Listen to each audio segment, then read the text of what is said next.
Start with the little wins. Stack your wins. Start by making your bed. Start by drinking water. Start by, waking up early. These are just little things, but you do them consistently. What happens is you stack a win. How do you feel? You feel better. You feel like, okay, cool, I'm more ambitious. I'm more motivated to do another win, to do another win, to do another win. And the next thing you know, your day's beautiful, or your week's beautiful, or your month or your year's beautiful. And you're like, you wake up and you're like, holy smokes, 2 years ago, I had no idea or even confidence in myself. Now fast forward to take 2 years later, I'm in shape, I'm fit, I have a healthy relationship, and all of a sudden I've actually progressed in my work and I make more money because all these things have compiled.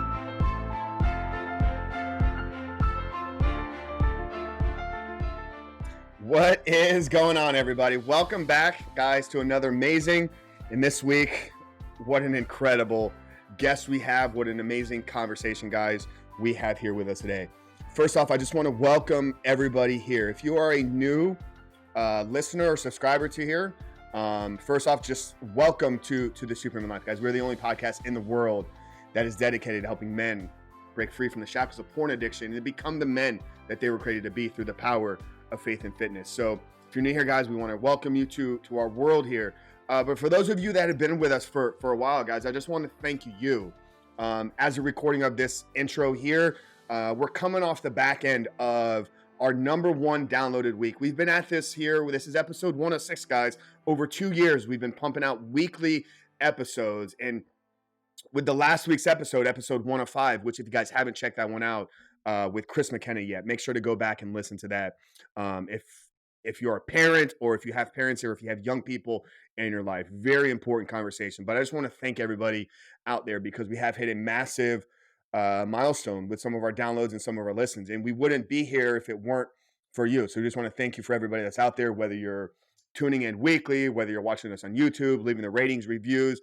All of that means the world to myself here and everybody that's behind the scenes doing the work and producing these shows on a weekly basis. Today, guys, we have an incredible guest, somebody that I've been somewhat moderately connected with. We have a lot of the same network. We have a lot of the same friends. We've been on a handful of the same podcasts. So I was very excited when we started talking about getting him on the show. But today I have with me none other than Bryce Henson. Bryce Henson is the CEO of Fit Body Bootcamp, the world's fastest growing fitness bootcamp franchise. Now, having over 10 plus years experience in the fitness industry and owning 2 Fit Body Bootcamp locations himself, his passion is spreading fitness to the world, in addition to mentoring fitness professionals on how to grow their businesses and change more lives in the local communities. Sounds similar to somebody that you guys know. Bryce also co-leads the Fit Body Bootcamp Mastermind Group, which is an exclusive coaching group for high-performing fitness professionals. Very similar to the work that I do inside of the 7-Figure Mastermind with my coach and mentor, Vince Del Monte. Now, Bryce Henson was born in Atlanta, Georgia, but he grew up in Michigan, and he has spent most of his adult life out there in California. He is a graduate of Michigan State University and speaks Brazilian Portuguese fluently, having lived in Florianopolis, Brazil. He holds citizenship both in the U.S. and in Portugal. And in addition to being a fitness enthusiast and entrepreneur, he enjoys traveling the world. Bryce is a fitness expert, coach, author, and inspirational leader. And in this conversation, we unpack a little bit about his upbringing. What was it like, growing up out there in Michigan, and how did he end up falling in love with traveling the world. We talk about his introduction into fitness and the role that it's played in his life, and how truthfully fitness is the gateway drug to success. So guys, there's a lot in this in terms of mentorship, in terms of leadership, entrepreneurship, fitness. So jam-packed conversation, guys. We appreciate you for tuning in. We really hope you enjoy this. If you haven't done so yet and you're getting value out of these conversations, you want to help us continue to grow this mission and grow this message, you can help us in one of 2 ways. First off, leave us a 5-star rating and written review, whether you're listening on Apple, Spotify, Podbean. But more importantly, if there's somebody in your world, there's somebody in your life that needs to hear today's conversation, do us a favor and do them the blessing by sharing this conversation. Without further ado, guys, listening to today's conversation with the CEO of Fit Body Bootcamp, Bryce Henson, on why fitness is the gateway to success. We'll see you guys on the other side. Bryce, my brother, welcome to the Superhuman Life. Thanks, Frank, man. Super pumped to be here. Dude, I'm so fired up today, man. I mean, literally just that 3-4 minute conversation. I feel like we have so much in common. We have similar viewpoints. I think we have similar, background in stories and well, and obviously where your heart is at. I'm really looking forward to, kind of hearing your story and, how fitness has kind of transformed your life, and now how you're using fitness as the head of this, major international franchise company to use fitness to change and impact millions of people's lives. I'm assuming at this point is the reach you guys have over there at Fit Body Bootcamp. But to kick things off here today, Bryce, I think it's best to maybe kind of go back in time here a little bit. We don't need to talk about baby Bryce and, what he was doing in his diapers, but I know that there were some, fundamental incidences or real pivotal moments in your early childhood that kind of set you on this trajectory of your life that you've been on. So would you mind maybe kind of taking us back to your childhood a little bit, and we'll kind of kick the story off there? Yeah, no, absolutely. And so I usually say, Frank, that I'm from the Midwest, which would be some part true. I spent 11 years there, end of grammar school, high school, into college. But originally, I'm from the deep South, and I say Atlanta, Georgia, very loosely. I grew up in a suburb about 45 minutes south, and over 30 years ago, it was the sticks. So I used to talk like this when I was a little guy. And, overall, I would say my childhood had some volatility to it. My first home was a trailer park, living in the backwoods of Georgia, so certainly come from humble beginnings for first world standards. And I always preface by first world standards because later in life I was able to live in South America, in the developing world, and I've seen humble beginnings from first world standards, from third world standards. And Frank, let me tell you, and certainly your audience is probably aware as well, very, very different things. But at the time, you don't know any different, right? And as it turns out, both my parents actually came from decently affluent families, but the problem was my father suffered from a gambling addiction, a drug addiction to alcohol, and became not only verbally but physically abusive, not necessarily the conducive, I guess, quality traits for a good father and loving husband. So I was young. I was the oldest of three siblings, so I probably was cued in the most. And for the most part, the verbal confrontations got out of hand, or kept on getting out of hand until they got physical. And what I like to say is a blessing disguised as a tragedy. One weekend after my father went on a bender, which he typically did, as it turns out wasn't that uncommon, but gambled away thousands of dollars, which was a lot of money to us, at the time, but even now, thousands of dollars is a good amount of money, right? And, came home drunk and high and all that. And certainly my mother was not too thrilled with that behavior, as you would imagine, being a, mother raising her three kids, very, very good lady. So verbal conversation escalated to an argument. Next thing you know, things got physical, and my mom ran up the stairs. My dad chased her kind of in this blacked out drunken blur.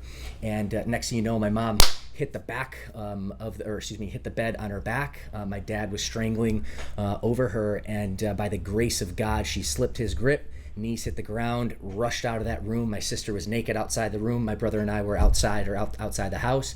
She grabbed my sister, ran outside, and our life, like the blink of an eye, changed. Within 2 days, we were in a flight to Detroit, or suburbs of Detroit, Michigan, and by the grace of God, thankfully for my grandma, she took us in. Otherwise, things would have been really bad, probably in the streets. But lived there for the better part of my grammar school. In a tiny 3-bedroom house. My brother and I shared a room. My grandma had a room, and the mother and my sister shared not only a room but a bed. So that all said, as I look back, there was a lot of emotion going through that, and it's one of those things in life, Frank, that you don't fully unpack until you get older. But one of the big lessons that I learned at a very young age, going through that experience and having a very rocky landing, because even when we got to Michigan, my mom, was a secretary, or at least, was supporting her 3 kids on a secretary salary. And shoot, the state of Michigan has way better cost of living than the state of California, but you do minimum wage, 3 kids, that math doesn't work. We used to run out of money before we used to run out of a month. So looking back, and I guess the point I'm getting to, what I realized at a young age is, like, you have to be self-reliant. And the other message that I want to share with your audience is, and it sounds cold, but it's actually a Stoic philosophy: no one is coming to save you. No one is coming on a white horse to pick you up and to save you. If it has to be, it's up to me. That's the mentality that you need to take. And I think that quote unquote tragedy, which actually was a blessing in disguise, taught me at a very young age, to be responsible, to take accountability, and the fact that no one is coming to save you. You have to basically go out and make it your own in order to be, live a successful and happy and healthy life. Yeah. First off, Bryce, thank you so much. I mean, obviously, very personal, parts of your past and story that you share there. And I think the fact that you can just articulate it, so smoothly and pull these lessons from shows that you've done, a significant amount of work in and of yourself, just figuring out like how has, our past and trauma kind of, shaped us to be the men that we are today. As somebody that works, specifically in the addiction space, like something we deal with quite a bit, and I'm a big proponent of self-responsibility or, extreme ownership, kind of exactly everything that you were getting to. But to hear you say, all of this had happened with, your father strangling and kind of these, that moment there was a blessing in disguise. I mean, I think there's so much kind of perspective of how you look at a situation. I can't imagine back then you were doing it. It's obviously taken years and years of work to get you that point. But that blessing as a, that blessing or tragedy as a blessing, like it's perspective there. So is there anything that you've, learned or picked up or developed over time? Because here's an example, you're a wildly successful businessman, and a lot of people have this, this belief that if I get to X income or if I get to X dollars, like all of my life will change. Where I'm getting to is like some people look at winning the lottery as the greatest blessing in and of their, in their life. And I think as I'm watching you kind of disagree with me, like that's a curse to many people. And you and I will see it that way because that's the way that we've shaped our perception. It's like just getting the money doesn't give you all of the acquisition of the skill sets, the mindset, the belief system in and of yourself to achieve that. So how has your, I guess, viewpoint or perception of being able to look at these situations evolved and changed over the time? Is there anything we can pass along to the people listening to help them see things in that lens? Yeah, no, great question, Frank. And, it is about perspective. It's about growth. It's about putting in the work. It's about ignoring that initial feeling of resentment or jealousy or envy and then processing it and actually taking it at face value. And I initially indicated, earlier in our conversation that Stoic philosophy has, done wonders for my life. And I quote a guy named Ryan Holiday, who I followed, encourage you to do so the same. But he's quoting Marcus Aurelius, who Marcus Aurelius was a Stoic philosopher in the ancient times, over 2,000 years ago. And the quote says, the impediment to action advances action. What stands in the way becomes the way.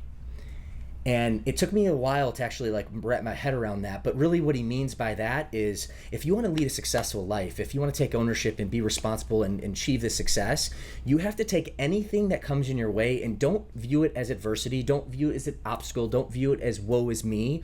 View it as that situation will actually make you get better. Kind of like if you have a bonfire, okay, and you take plants and woods and trees and you throw it in that bonfire. What does that bonfire do? It doesn't complain, doesn't moan, it doesn't say poor me. It actually, the bonfire becomes bigger because of that impediment to action becomes action. The fire actually grows, and what stands in the way of that fire becomes the way. So that's really a piece of Stoic philosophy that's really hit home with me. And to your point, Frank, I guess, circling back and putting a bow on it, it's not just one thing. It's a series of work and focus and reading and development.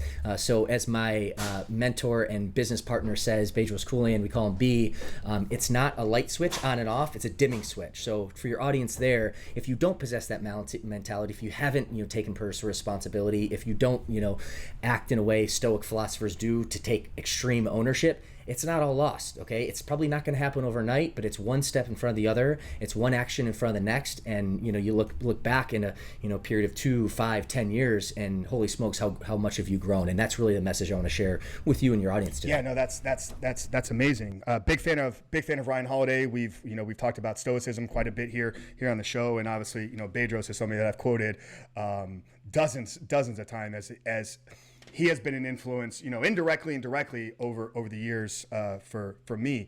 So I want to kind of pick back up here. So you guys, get into Detroit, kind of things aren't going super well. You kind of have these early on revelations of understanding nobody's coming to save me. Was that something that you caught on early, or did that self-reflection and kind of come later on in life for you? Yeah, this is an incredible interviewer, my friend. Great question. I think for me, if I'm being very candid and very honest, I default to anger. Everyone has their emotions they default to. I default to anger, and that can be a bad thing. And actually, the Stoics talk about how anger can be, one of the worst detriments. But I actually can use that anger, harness it towards the good, and harness it. So I think I felt a lot of envy and anger and frustration just with that situation, having this quote unquote surface happy life. life, and then all of a sudden it being ripped away from me at a very, kind of at the turn of a button, if you will. And then having a situation where we had our cramped living quarters, but, very grateful for what my family and my grandma supported us, but it was a very different, change in scenery. And then, when you look, life is about perspective. So when I see the kids in my school class that have, and their parents are funding all these endeavors, I think that frustration and anger led me to action. And I realized, okay, I can be angry, I can be bitter about it, being frustrated, but I also want to win at life and be successful. And by just stewing on those emotions, that's not going to get me anywhere. So I think, it's probably from a combination of reading and books and maturity. I just decided to harness that, anger, frustration, envy, fill in the blank, and then just harness it towards the good. And how I started doing that was I developed a work ethic at a very young age. I, started earning income. Bless my mother, she's so amazing. I decided I was going to, outperform and, be a breadwinner in the family. And at 12 or 13, started making more money than my mom.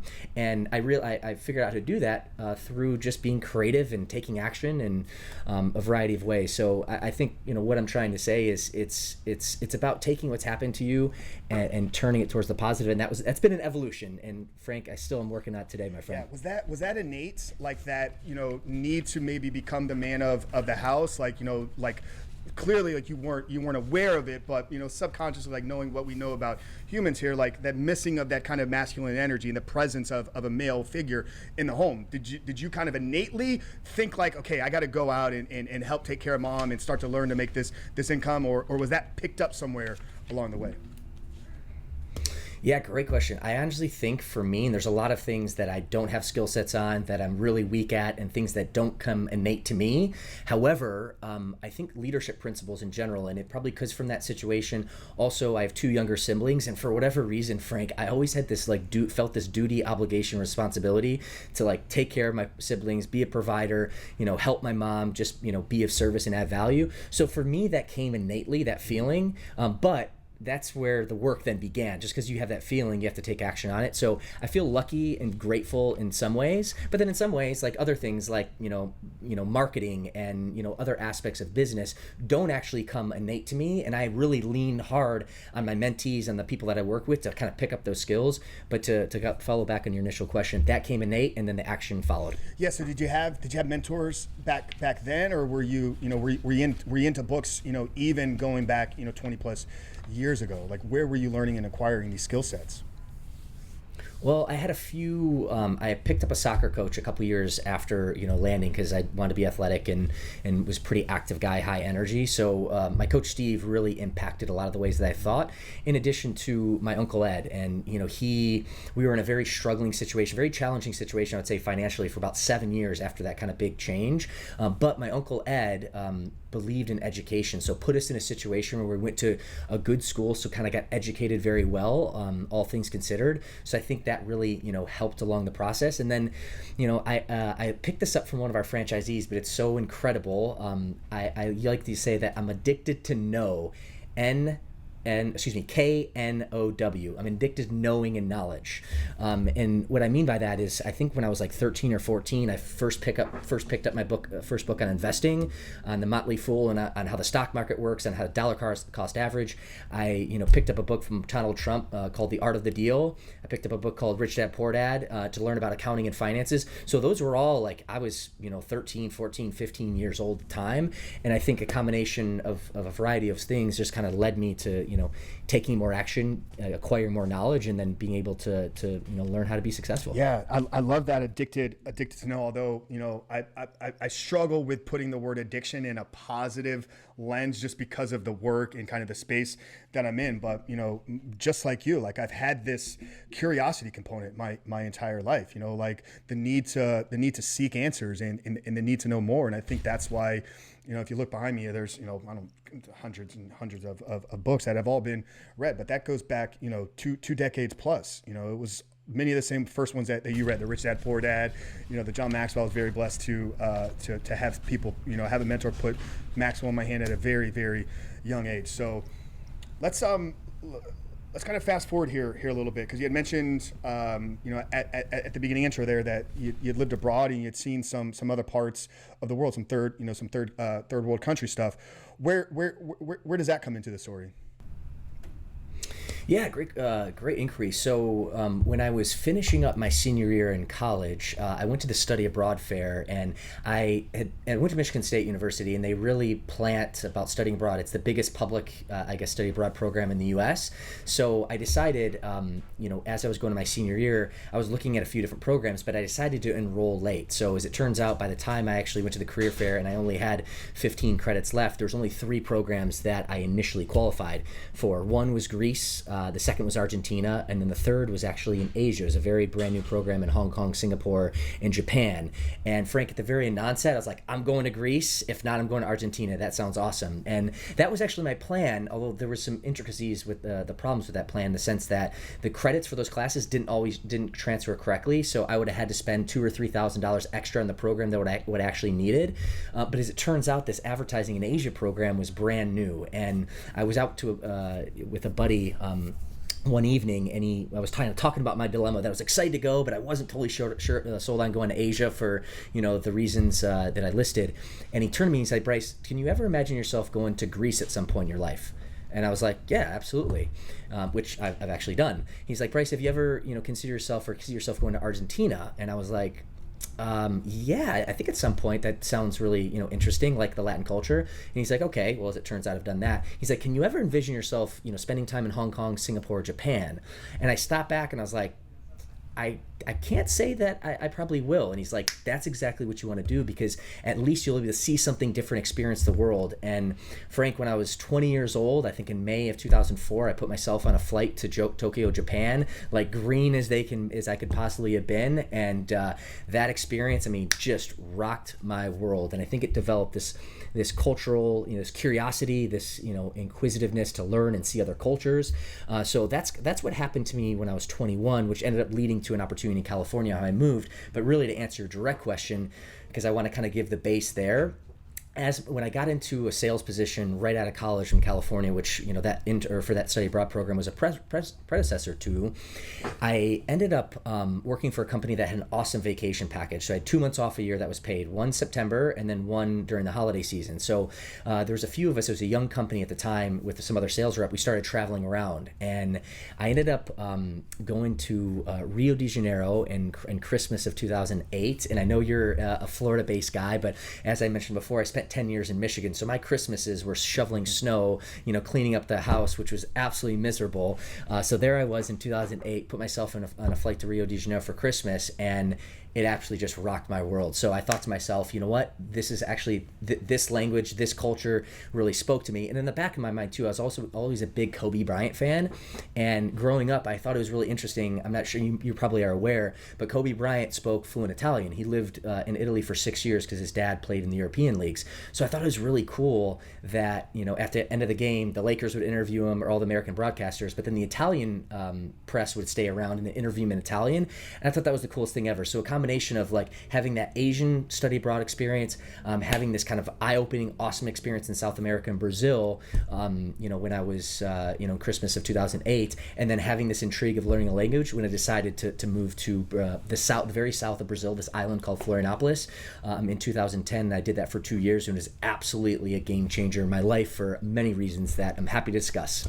How do you think that experience being abroad, going through these different cultures, speaking these different languages, seeing completely different cultures, has made you a better businessman, a salesperson? As somebody selling, like, you got to put yourself in the prospect's lens. Like, you got to be able to see what you're presenting, not from the lens that you're presenting it as the expert, or I know all these answers, but why do I need this thing? So has your experience abroad and going to these different countries shaped you as a leader, for one, leading an international organization? I'm assuming you got people all over the world that you're in contact with, but a salesperson as well.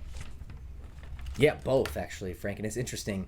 The first thing I think is leadership. It actually in further cemented some ability. And the second one is sales and persuasion. So you hit it right there. I think from a leadership perspective, no one likes an egotistical leader, a tyrant who's just kind of giving orders and saying, screw you, it's my way or the highway. No one likes that, right? That just does not attract human nature. You want a leader who's strong, who's assertive, who is knowledgeable, but also empathetic and can communicate and really connect with someone, build rapport, and really at the end of the day, and you mentioned John Maxwell, which we've both learned a lot from, leadership is about building relationships. So I think from, that study abroad experience, when you live in the third world, okay, it's a very humbling situation. You are very much grounded. No matter what my childhood was in terms of the struggle and the pain, when I see little kids in favelas, or they call slums, without any clothes, with literally like mud huts, okay, like dangerous places, it really kind of gives you perspective and humbles you. But also, interestingly, it's like dichotomy of leadership that we talked about, Jocko, and extreme ownership. It actually gives you confidence at the same time. So when you're humbled and when you have additional perspective, you can relate to people better. You can build better relationships. You can have a better understanding of where someone's coming from. So by far, that helped with my connectivity, my relationship building, and my leadership skills.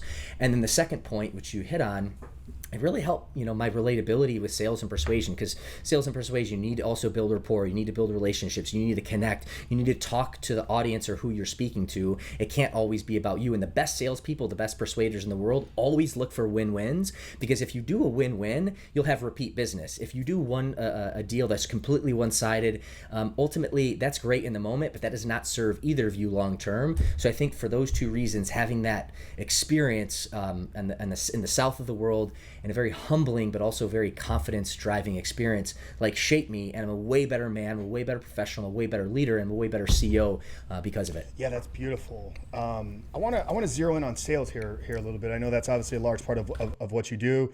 And you coach business owners as well. Do you still get people that come to you and it's like sales has this negative connotation attached to it? Like, as I was sharing you, like, I help coach about 30 to 40 online business owners, and sometimes they're like, yeah, but I just don't want to be too salesy. And it's like, well, how are you ever going to make money if you don't sell anything? And, I've been coaching sales for almost 17 years now. Like, I was very fortunate. One of my first jobs, when I was 21 years old, was leading a sales organization for a mobile company. And all the way back then, I was like, no, sales is a part of every interaction that you're possibly having. In a relationship, you're trying to sell or persuade your ideas to the other person. And I brought in like some restaurant examples and so forth. So do you still get this? Because I do get it, where sales has this negative connotation. Why is that the case? And what do people need to really understand about sales?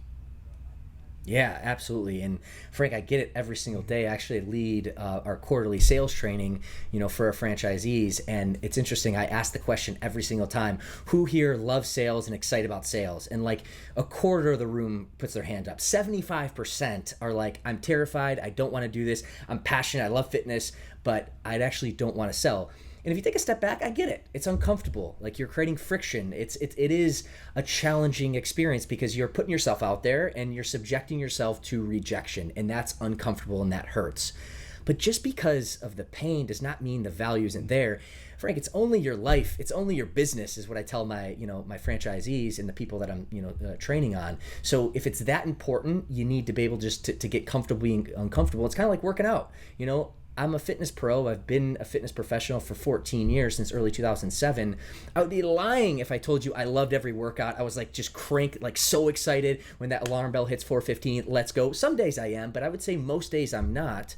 But once you actually burst through and get through that friction, that resistance, it gets better, it gets easier, you get better. And the same as sales, the same as persuasion, the same as working out. It's the same with actually doing anything challenging and rewarding in life, but you just got to do it. And the beautiful thing is you get better with more reps. Well, it takes us back to Ryan Holiday and Stoicism, right? The obstacle is the way. Like, if that resistance is being, presented to you, and you literally can feel it. We had Stephen Pressfield on the show, a few months back. He wrote, the art of the way. The way of the art, but he talks about resistance with a capital R. From any creative person, like, you're trying to write an ebook, write a sales letter, write an email out to somebody. Like, you sit there, and you kind of feel this like pressure coming off the computer. It's like, no, that's supposed to be there because what you're about to do is really meaningful. And if you're getting that resistance from sales or from anything in your life, that shows you that there's probably something a whole lot better for you if you get on the other side of that. I love the fitness analogy. It's like, yeah, we know if we want the body to grow, we got to put it under pressure. We got to take load and put tension,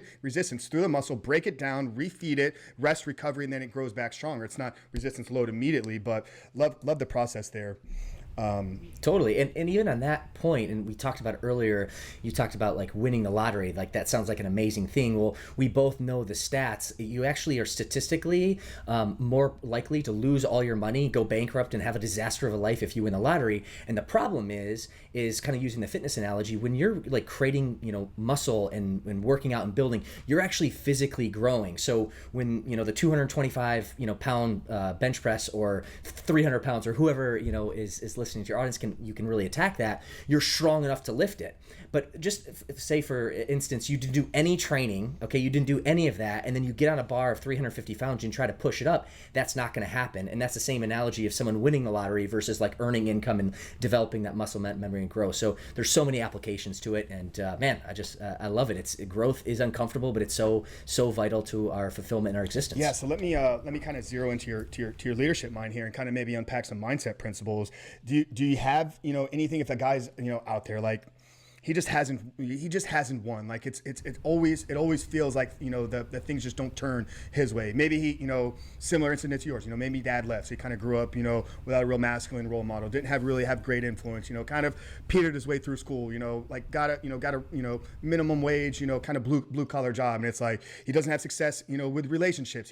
He hasn't really succeeded in transforming his body, and he's now he's like in his 30s. He's like, Bryce, I just haven't won at anything. Like, I get it what you're saying here, but that's not me. Like, I'm not you. Is there anything from a mindset, hack standpoint or perspective changing piece of advice that can help a guy that just doesn't see the value in resistance, doesn't see the value in seeking adversity?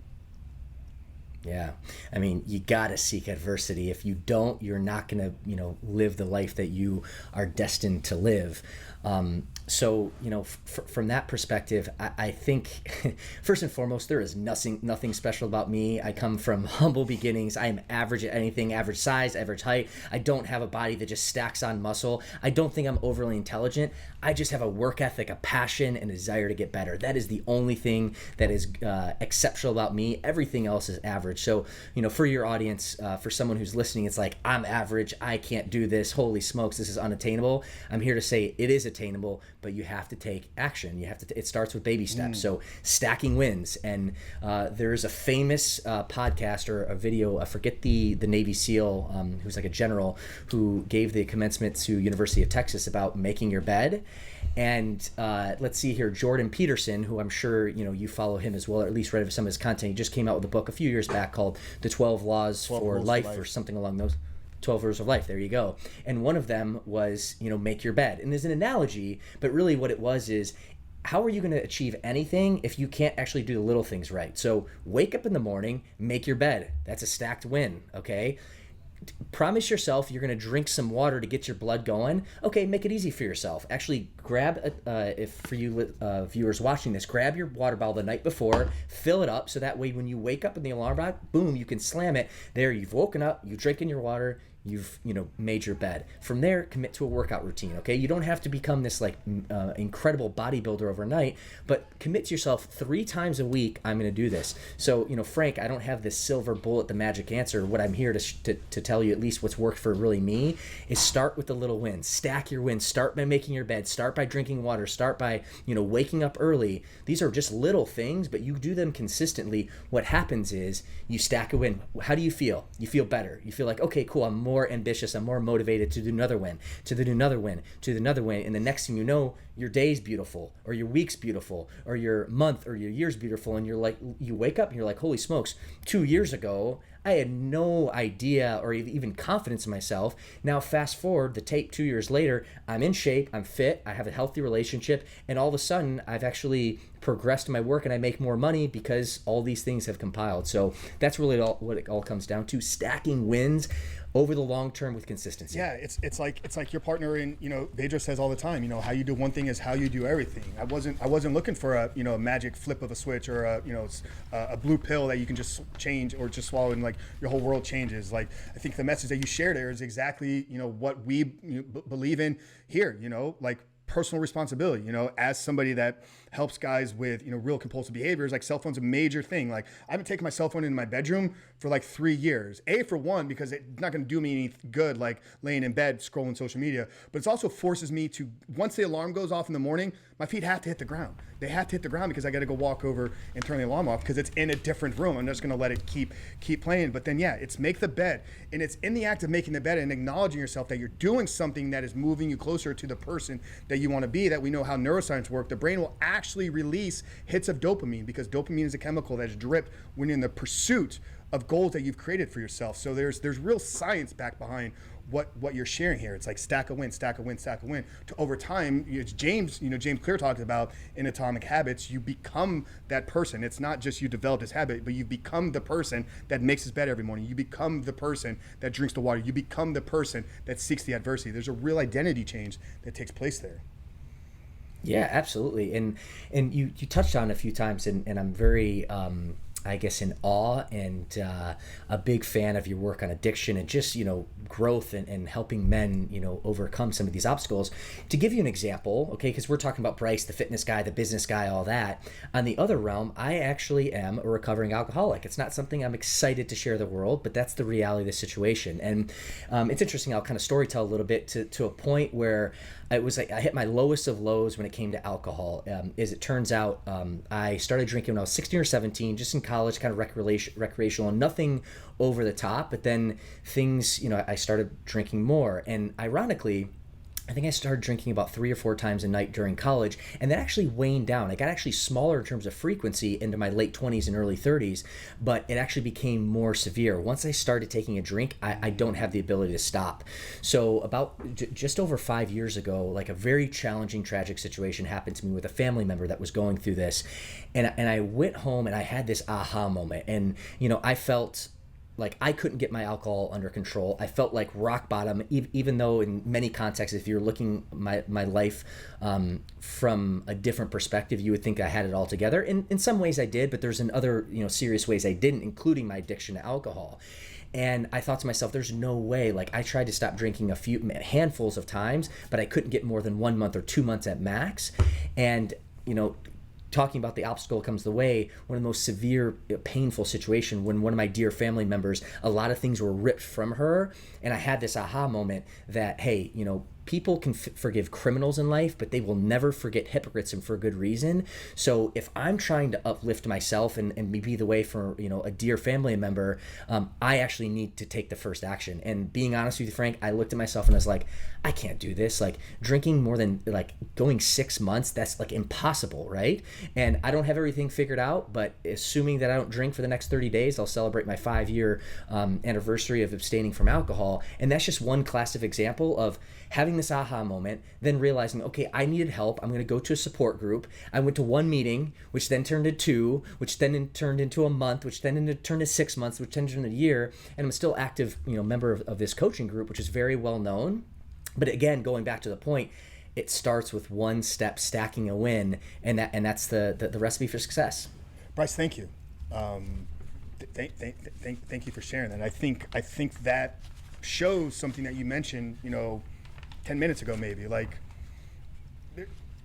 there's not this special thing about Bryce. Like, here he is. I'm CEO of a multinational 9-figure conglomerate.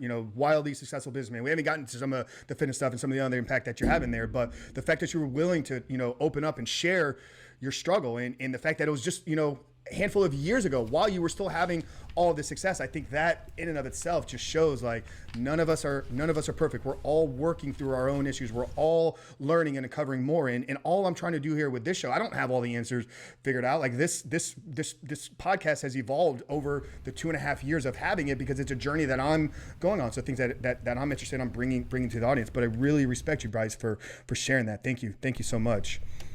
Yeah, absolutely. Let's get into your fitness life if we can, because obviously being the CEO of Fit Body Boot Camp, like you got to look the part. So where did fitness come into your life, and yeah, we'll kind of maybe spend the rest of the conversation maybe unpacking lessons and the bridge between fitness and success and leadership principles. Oh, sure. Well, Frank, I mean, fitness is everything to me. I would not, and I always call it the gateway drug. It's the gateway to a better life. We talk about stacking wins. For me, it's waking up with the workout. Because if I wake up with the workout, I will feel better. My endorphins are kicking. I will take action, and it will just lead to a beautiful day. And you stack beautiful days together, you stack a beautiful life together. But for me, how the fitness journey started, I was athletic, as I mentioned, in my youth, but I was definitely no specimen or incredible athlete by any stretch of the imagination. I spent 4 years at Michigan State. I graduated with a 3.0. I got through. I paid for my school. I feel very, accomplished in there. But I went to a lot of frat parties, drank a lot of beer, and Taco Bell was a staple of my diet. So not really conducive to a healthy and fit lifestyle. So there I was. In the Midwest, which is also an amazing place, but it's also not the fitness capital of the world. So when I got a sales job in Los Angeles in early 2005, ended up moving to California, and I was excited to be there. The palm trees, the blue skies, the warm weather.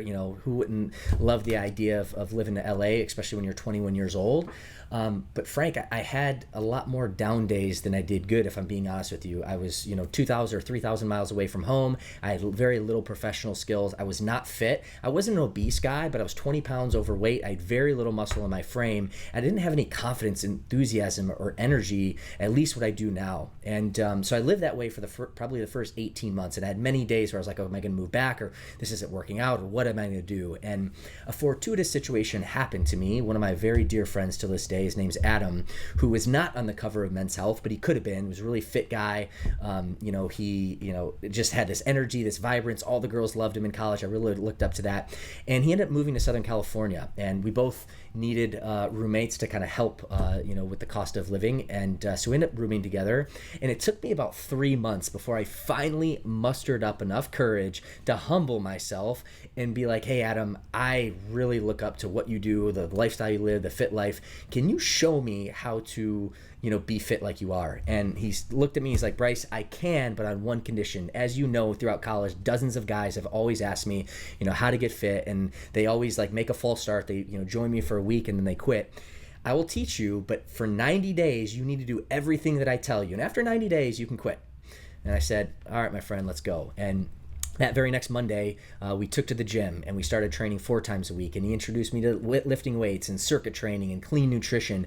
But the biggest thing he introduced me to was coaching and accountability. Because Frank, I would love to look you in the eye today and say, without his guidance, support, coaching, and accountability, that I would have been successful. But I just simply can't do that. So thankfully, by the grace of God, I followed him. I hit that 90-day mark. But as we know, kind of talking about that baby steps, I didn't all of a sudden have six-pack abs and shredded over a 90-day period, but I felt better. And for the first time I looked in the mirror, I was like, holy smokes, I see a change. This is happening. So fast forward the tape about 6 months from the time I started is really when I stripped 20 pounds of body fat. I put 20 pounds of muscle, but way more than a physique. Fitness gives you everything. It gives you energy, confidence, enthusiasm. And I went from being the lowest performing sales rep in my company to the highest performing sales rep in my company within a year period. So sometimes even to this day, clients will come up to me and be like, Bryce, I really am interested in being fit, but I just can't I can't afford to be fit. I can't afford a personal trainer or clean or good food. And I look back and I say, you cannot afford not to be fit, because studies always show the most successful people, the highest income earners, they have their house in order. They have their fitness in check, which is the gateway drug. So that's how I got my start in fitness. And I can certainly kind of, showcase a little bit more how I got started with Fit Body, but it was that exposure, that coaching, accountability, fitness training. And when I fast forward, when I met B and I saw the Fit Body Bootcamp model, I knew that it had all the formula that basically allowed me to successful. So if it worked for me, it could work for other people. Yeah. So you were doing sales. I mean, you were successful in sales at the time. Yeah. Let's talk about how you met Bedros, how you ended up, buying into the franchise, and then, ultimately becoming an executive there. And then, recently, earlier this summer, getting awarded the CEO. How did you go from that 90-day window of a fitness enthusiast to now becoming a fitness professional, franchise owner, and in the seat you're sitting in today, CEO of the largest fitness franchise in the world? Yeah, I would say, well, I was a student for 5 years. So that story with my own transformation happened in early 2007. And it wasn't until 5 years later before I launched my first Fit Body Bootcamp location. But really the first 2 years I was just a student. I was learning, I was growing. And it occurred to me in 2009 after basically just, and I continue to learn, right? We always continue to learn. Just so because I'm a fit guy and a fitness professional doesn't mean I don't have other things to learn. But that first 2 years was really about building the foundation, changing my physique, learning how to eat, learning how to train. And I think someone came up to me at the gym in 2009 and started asking me like, hey, how do you superset that? Or what do you eat? And like a light bulb, for the first time, I realized like, oh shoot, people are actually like asking me, Bryce, holy smokes. So that was the first, kind of step in my identity change. So I thought to myself, you know what? And as I mentioned before, when I came to California, I've been in sales actually all my life, and that was my first kind of entry point to it. But I struggled. I wasn't the greatest. But went through my fitness transformation in 2007 and 2008, all of a sudden, next thing you know, I'm the best performing sales rep. So I saw so much benefit for my life, far more than just the physique, for all these other aspects at play. So I decided, you know what? I'm actually going to, and while I didn't think I could make it a full-time profession, the fitness industry, I thought, you know what, maybe I become a personal trainer, train some people on the nights and weekends, keep my sales job, and that way I have fulfillment, I can make some extra money, it's a win-win. So I did the most logical thing I could possibly think of, which would be to enroll for the National Academy of Sports Medicine, or NASM for short. I got my personal training certification, and this was end of 2009. And Frank, I must have updated my Facebook profile, the Certified Personal Trainer, because when I did, I think probably a month or two later, I started receiving ads from this guy named Bedros Keuilian, or B as we both refer to him. And as it turns out, he was talking about, growing a personal training business, like sales, persuasion, how you take a client or a prospect, turn them into a client, get them awesome results from a training perspective. So I started following along, okay? But that was actually the time when I decided to do this life, changing journey. And without fitness, I would not have the confidence actually to move myself to Brazil for 2 years. But I ended up doing that. So while I was in Brazil, I kept my sales job. Actually, I worked remotely. I asked the owner of the company if I could do that way before working remote and COVID was a thing. So I ended up, was living down there, working abroad, and or working in sales for the American company, while I was kind of following along with some of B's content. And in early 2012, about 2 years after I moved to Brazil, I decided, I was going to come back, and I knew that life experience, I wasn't planning on living my whole life there, but I wanted to have like a solid 2 years experience. So when I decided to come back, I started paying attention to a little bit more of this, brand called Fit Body Bootcamp, which he just launched. And I guess it was a licensing program for a time, but in early 2012, it was gaining so much steam that the Federal Trade Commission told Bedros, like, hey, buddy, you actually have to franchise this thing because it's not really a licensing program anymore. So I started paying attention, and the next thing you know, I put in expressive interest and went through, a series of, probably about 2 months of application screening, research. I called every Fit Body Bootcamp owner that was there, which was probably only 15 owners at the time, just to get some additional perspective. And after all that, I ended up scheduling a meeting, and if you can believe, at the time I could actually meet with Bedros himself. So I did in early August, came into Chino Hills on a meeting, and within 5 minutes, I knew this is exactly what I want to do. So I ended up signing my first franchise agreement, or launching my first location in a city called Yorba Linda, which is in North Orange County, just north of Disneyland. And that one location turned into 2, which turned into 3, and over a period of 5 years scaled to 5 locations, brought in my family, got my brother involved, my mom, my sister at the time, and my wife. So made it this family ordeal, and that was basically how the first 5 years of my business ownership developed. And I'm kind of highlighting, and glossing over of all the success, but I also struggled and had many, low experience as well, just like any business, endeavor does. But I think through the power of coaching, through the power of enrolling in the Fit Body Bootcamp Mastermind, having direct access to B for those 5 years, I was able to, one, to achieve incredible success, but then 2, we talked about relationships and the power, was able to develop a strong relationship with B, and he started knowing me as, all right, Bryce is my student who takes massive action, because whatever orders I give him, 4 months later he comes back and is executed and his business has grown. So in 2018, and now kind of referring to the transition, how I got involved in the corporate side, the headquarters side, the brand had been growing for a steady clip over the years, and B knew that he needed a strong leader to be his VP. So he recruited me. He likes to tell, he's a great storyteller. I think he recruited me for like 2 months. And initially I actually said, I was a little reserved. And I said no, because I had my head down focusing on what my goal then was, 10 locations. But finally he kind of, laid into me, and he's like, Bryce, I know you want to make a big impact and be successful. I know in my heart of hearts you can actually do this better with more impact and more reach at the franchise level. And that was really what I needed to hear. So I took the leap of faith in 2018, became the vice president of Fit Body Bootcamp, and over the last 3 years have had an incredible, very positive, but also very challenging, especially coming off the heels of COVID for our brick and mortar franchise system. So a lot of ups and downs, but this past June was able and fortunate enough to receive his blessing and the nod to be his CEO, as B now is continue to grow his empire in other capacities. So in a very, I guess, high level view, that's kind of how it all came to be, and how I'm sitting and as our franchise CEO. Fast forward in end of 2021 as we're recording this video. Yeah, that's amazing. I definitely want to talk about some of the success that you guys have had, just since 2012, but really since 2018, and kind of what maybe the future of fitness looks like in your eyes. But I wanted to maybe circle back and ask you about what are some of the universal principles that allowed you to be successful in fitness, but then carried over into your business life. I talk a lot about my time spent as a bodybuilder, and I spent a decade like on a bodybuilding stage, like going through prep, building discipline, understanding I'm seeking this pain and this adversity for the long-term goal. So discipline, willpower, like these unique character traits that I believe have enabled me to be success as a business guy, have enabled me to be success in removing certain addictions and behaviors out of my life. And it's the same belief system that I try to pass on to the men. It's why in our porn addiction recovery program, fitness sits at the foundation, because I believe it is one of the greatest tools to develop belief system in yourself and certain character traits that are needed. So what were some of the crossover as far as principles that enabled you to be successful in your fitness that have now carried into your life as an entrepreneur and executive? Yeah, well, Frank, hats off. And I read your bio previously, so I knew you were in bodybuilding. I'm glad you brought that up. And I really lean on to this point that discipline equals freedom. And that really quote was popularized by Jocko Willink, which is the truth. Discipline equals freedom. The more disciplined you are, it shows up in every aspect of your life. And I was paid a really good compliment. I was leading a team training for our HQ team today. And, one of my mentees that I work with, she produced all our events. And she's like, Bryce, I would really love if you'd be so kind to actually at some point execute a training on discipline, because you're one of the most disciplined people I know in terms of your workout regimen, in terms of my work ethic, in terms of the stuff that I put in my mouth or stuff that I don't put in my mouth, aka alcohol anymore. And let's face it, I don't have it all figured out. I have my cheat days, I am not perfect by any stretch of the imagination, but for more times than not, I make good decisions in the morning. It just starts with the framework of discipline. Why wait for later? Do it now.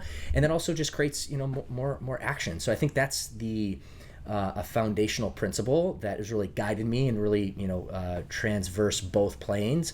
I think from a leadership perspective, and I fall back on that because I do have some natural instincts, as I shared before, like at a young age, kind of feeling a duty, obligation, responsibility to help my mom, to help my brother and my sister, which was just kind of factory installed. But there's a few leadership principles that have also served me well. Number one is consistency, which goes to show, like in fitness as well. Yeah, you can, have the best workout session once, but if you just do that once, you are not going to get the result that you're looking to. You'd actually be better off to do half-ass workout sessions, but just do those consistently over the period of time, and you'll get a way better result than just blowing up the gym on very irregular. So, consistency is really, really important. One thing that I continue to improve on, and also to factory install, communication and leadership in business is so important. People can't read your minds, and especially when you're leading people, you have to be clear, you have to be transparent, you have to over communicate. And I heard this quote recently: as a CEO, you're going to need to repeat yourself more than you thought you ever will. And I thought to myself, you know what, that is so true. I almost am like just on repeat, okay? Yes, I have new concepts and new ideas, new initiatives that we're always pushing out. But anytime I push out one new initiative, I am repeating. That's consistency, that's clarity, and that's communication. And the last principle I would say from a leadership perspective that served me well is, again, have many weaknesses, but one thing, and I know this to be true, with you, Frank, just like feeling your energy, is a level of compassion.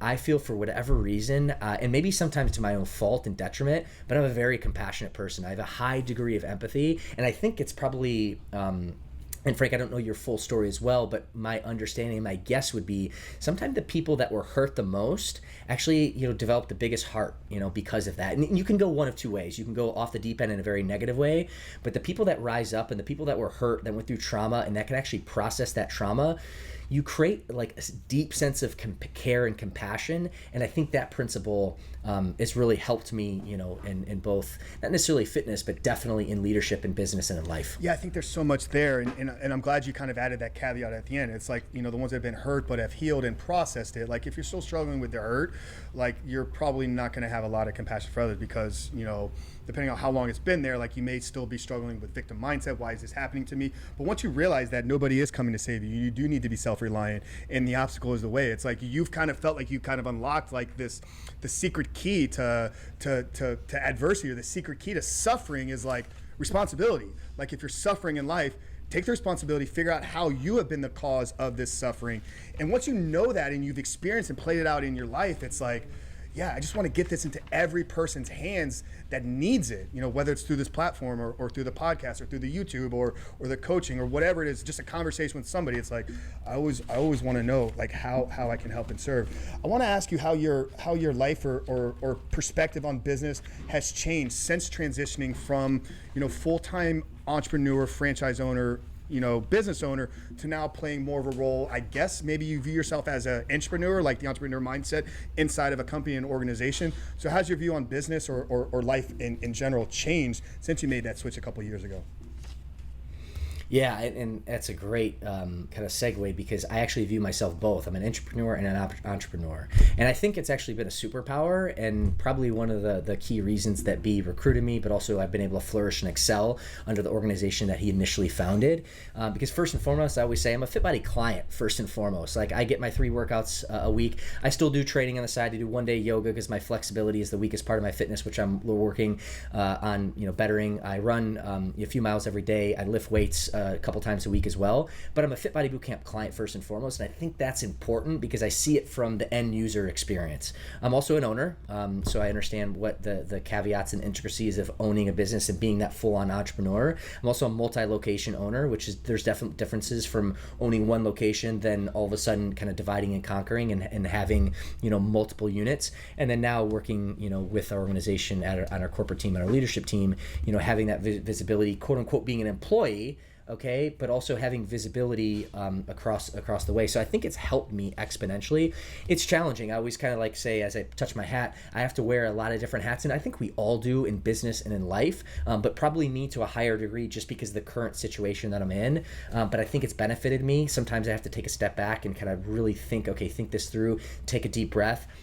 Wear a different hat to kind of get a perspective. But all things considered, it's been an incredible growth journey. And as we talked about earlier, growth is uncomfortable, so it's not all sunshines and rainbows. It hurts, it's challenging, but going through this experience has given just me, again, going back to the initial principle of living abroad, given me such a deeper perspective that I feel I'm a better CEO, I'm a better client, I'm a better owner, a better coach, because I have these wide arrays, I should say, and looks and perspective at our business. Do you think people need to be entrepreneurs, business owners at some point? I know that Bedros obviously had the conversation with you and played a massive role in persuading you to realize like, hey, you want to, like, you really focus on impact, like you're gonna have a much bigger impact here at the helm of this organization than you would running a couple small franchises. So there was obviously an outside influence for you to kind of make that transition. But do you think people need to be an entrepreneur, or can people get to your realization or awareness always being an employee or being an entrepreneur inside of a company? To answer your direct question, no, I do not think everyone needs to be an entrepreneur. And in fact, many people do not and should not, because it's a whole nother ball game. And I say this, and I knew like factory installed that I wanted to own my business and have these things and be an entrepreneur spirit. But the first 10 years of learning sales, I always said, at the time I didn't realize this, but my job was easy. I either had to pick up the phone, or when the phone rang, just convert whoever was on the other phone to a paying client. Okay, that was my one job. Okay, but then as a business owner, as an entrepreneur, yeah, yeah, you got to do that, but you also have to get the phone to ring. Then you got to have to deliver. You have to run the operations. Then you have to run the coordination, the event, scheduling, and then you have to manage and lead a team on top of this. In addition to being a customer service focus, so you have to do everything. And for some of us, that's incredible because there's a lot of advantages of being an entrepreneur, blazing your own path. You get the fulfillment. You get to live life on your terms. You, typically speaking, have better financial upward capability, but it comes at a cost. So for some people, they should explore that, and that's the only reason that you're gonna gain true fulfillment. Like B, he is a factory installed entrepreneur. There's no way this guy could work for anyone. And truth be told, Frank, I've given this compliment a couple times. There's very, very, very, very few people that I would be willing to work for as well. B's one of them. So it's about knowing who you are and aligning yourself with the right people. But I think, on the other side of the coin, if someone is an employee or good at sales, there's other ways that you can have an income, create a strong impact. Sales and persuasion is probably one of the key ones, especially if you're going to work for another organization.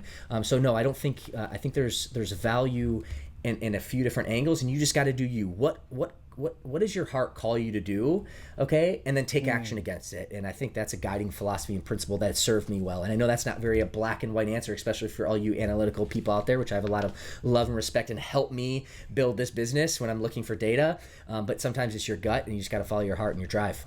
Yeah, I love that. Love that so much. Bryce, I feel like I could talk to you forever, man. This has been an amazing, incredible conversation. I'm going to try to drive it home here for sake of the audience time, for sake of your time as well.